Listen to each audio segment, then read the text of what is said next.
selamat siang. Jadi kali ini aku bakal bikin video mengenai hubungan sumber daya dengan pertumbuhan ekonomi.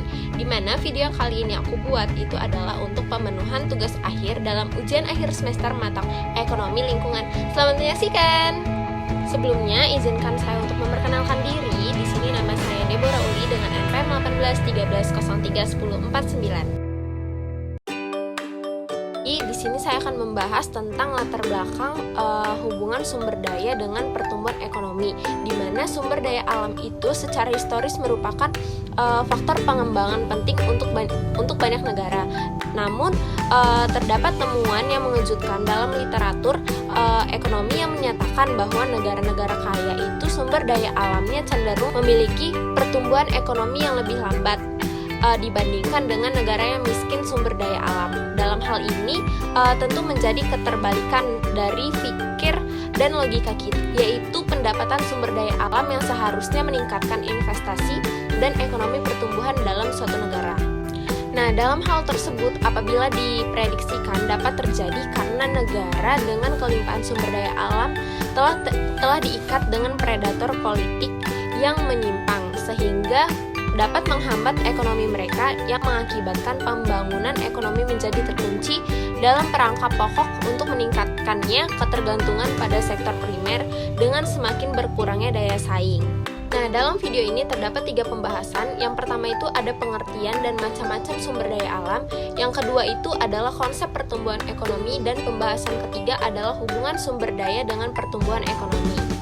Baiklah, kita akan membahas untuk pembahasan pertama, yaitu pengertian sumber daya alam, di mana sumber daya alam ini adalah segala sesuatu yang dapat diambil atau dimanfaatkan dari alam karena memiliki nilai manfaat untuk memenuhi kebutuhan dari manusia. Nah, dalam ekonomi dapat dikatakan sumber daya alam itu tidak tentu, di mana sumber daya alam itu tidak saja meliputi jumlah bahan-bahan yang ada yang menunggu untuk diolah dan tetapi sumber daya alam itu juga dinamis dan berubah-ubah sifatnya. Selanjutnya yaitu adalah macam-macam sumber daya alam, di mana menurut Shirley Walter Allen dalam Irawan tahun 1992 di halaman 103 itu terdapat 3 macam sumber daya alam. Nah, untuk macam yang pertama itu adalah sumber daya alam yang dapat diganti. Itu contohnya ada udara, energi matahari, dan air hujan. Nah, untuk macam yang kedua menurut beliau adalah sumber daya alam yang dapat diganti atau diperbarui. Nah, contohnya ada danau, laut, dan sebagaimana kualitas tanah, hutan, serta marga satwa. Macam yang ketiga itu adalah sumber daya alam yang tidak dapat diganti. Nah, contohnya itu ada logam, minyak bumi, batu bara. Kita masuk ke konsep pertumbuhan ekonomi. Teori pertumbuhan ekonomi didefinisikan sebagai penjelasan mengenai faktor-faktor yang menentukan kenaikan output per kapita dalam jangka panjang dan menjelaskan mengenai bagaimana faktor-faktor tersebut berinteraksi satu sama lain sehingga terjadi prosesnya pertumbuhan ekonomi dalam suatu negara. Selanjutnya yaitu faktor yang mempengaruhi pertumbuhan ekonomi. Di sini ada terbagi menjadi 2 faktor, yaitu faktor ekonomi sendiri dan faktor sosial. Di mana faktor ekonomi itu ada contohnya adalah faktor alam, faktor pertumbuhan penduduk, akumulasi modal, serta organisasi. Nah, sedangkan untuk faktor sosial di sini adalah contohnya ada faktor dari manusia itu sendiri, faktor politik, juga faktor administrasi. Jadi kita masuk dalam pembahasan ketiga, di mana di sini saya akan membahas mengenai hubungan sumber daya dengan pertumbuhan ekonomi. Nah, di sini sumber daya alam yang berlimpah itu seharusnya dapat mempercepat pertumbuhan ekonomi, karena di samping untuk memenuhi kebutuhan dalam negeri, juga sumber daya alam ini dapat diekspor.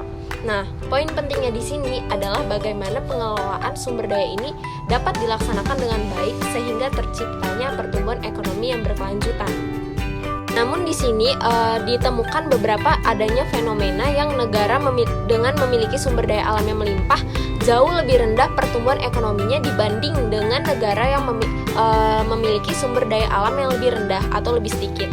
Nah, di sini ada 2 alasan utama kinerja dari negara-negara yang miskin sumber daya alam. Yang pertama itu adalah mereka lebih fokus daripada negara-negara yang kaya sumber daya untuk mendorong perkembangan politik negara yang memiliki tujuan untuk mengejar kebijakan yang koheren dan tujuan untuk meningkatkan kesejahteraan seluruh populasi dengan berbagai cara.